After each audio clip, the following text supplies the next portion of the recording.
How to prepare a home to sell? Well, the best thing to do is to interview a couple of real estate agents. You know, they can give you some tips based on actually seeing your home.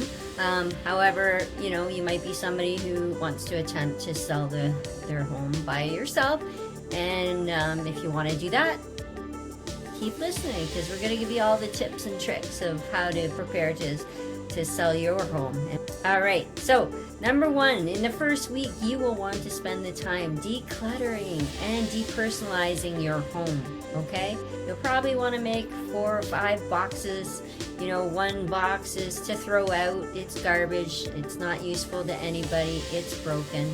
Number 2 is the giveaway box, okay? So you might have some charities that you want to give away, a restore, things like that.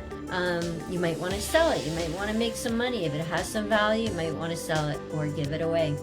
And number 4, you want to get some moving boxes, because not everything you have is going to be given away or thrown out. So whatever you don't need in the present time, you know, your knickknacks and pictures and things like that can all get boxed up into your moving boxes, because you're moving. So you might as well start.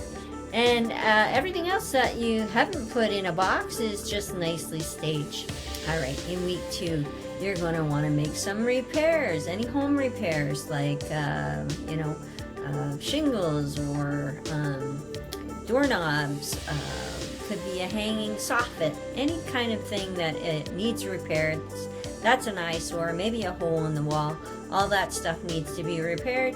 We want to make sure that it is in pristine condition for people when they come through. It's going to be easier to sell your home when it's in good shape.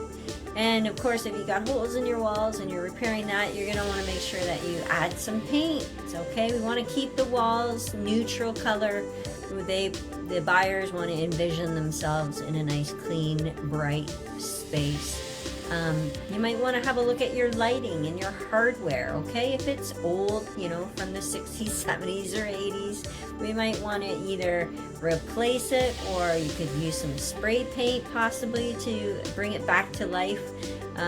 But yeah, so you want to make sure that all that is done so people can envision themselves in your home. And plus, this gives you a higher, hopefully a higher price, that people won't lowball you because the house is old. In week 3, you'll want to make sure that you get that house clean. So whether you're going to do this yourself or you're going to hire somebody out, this is a deep clean. We're talking about washing windows and washing walls, and you've probably done that after, it needs to be done after sanding the walls and painting. Everything's going to be dusty and dirty. So get the baseboards all cleaned, and clean the fridge and all the shelves, and everything from, you know, from the floor up basically needs to be clean, so that again, people can envision themselves in your home, and they want to be able to walk in and just move in. They don't want to have to spend, you know, a week cleaning. Well, in week 4, you will want to consider hiring a home stager and listing your property. Why do I want to stage my home? Well, research shows that it would be on the market 73% less than a house that isn't staged. Doesn't everybody kind of want to sell their house quickly?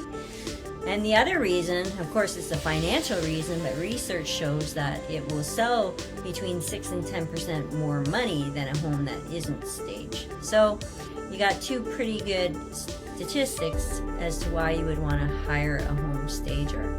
And of course, listing the property, you can use an agent or try and do it yourself. But research will show that if you do use an agent, you will get more money in the end than trying to sell the property yourself. When you meet with your agent, or if you plan on doing this yourself, you want to make sure that you get professional photography and videographer.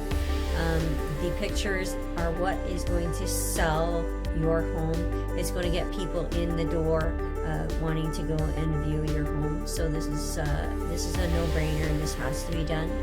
We can't just use our iPhone and walk around unless, you know, your house is considered an investment property and you're not doing any staging, etc., etc. and it's just kind of being sold where it is as is. But other than that, I would always recommend getting a professional photographer in to do a great job. And when you're meeting with your agent, make a timeline plan.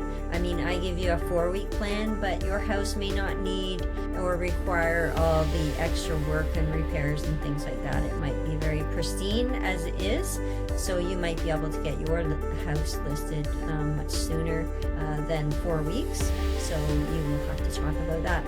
If you are listing, I just want to leave this with you. If you are listing yourself, I just want to leave you with one little statistics. This is reference from the National Association of Realtors in 2020.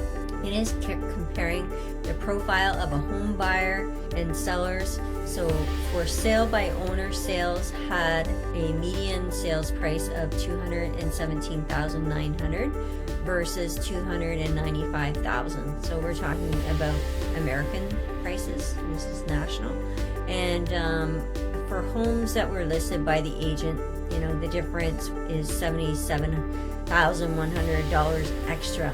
Well, Lisa, you haven't factored in the commission. Okay, so if we factor in the highest commission that somebody would ever charge, which is 6%, that would only be just shy of $18,000, which is still putting almost $60,000 more in your pocket listing with an agent, even with all the fees. So just food for thought. If you need any help listing your home, want some advice, please don't hesitate to reach out to me. I'm always happy to help.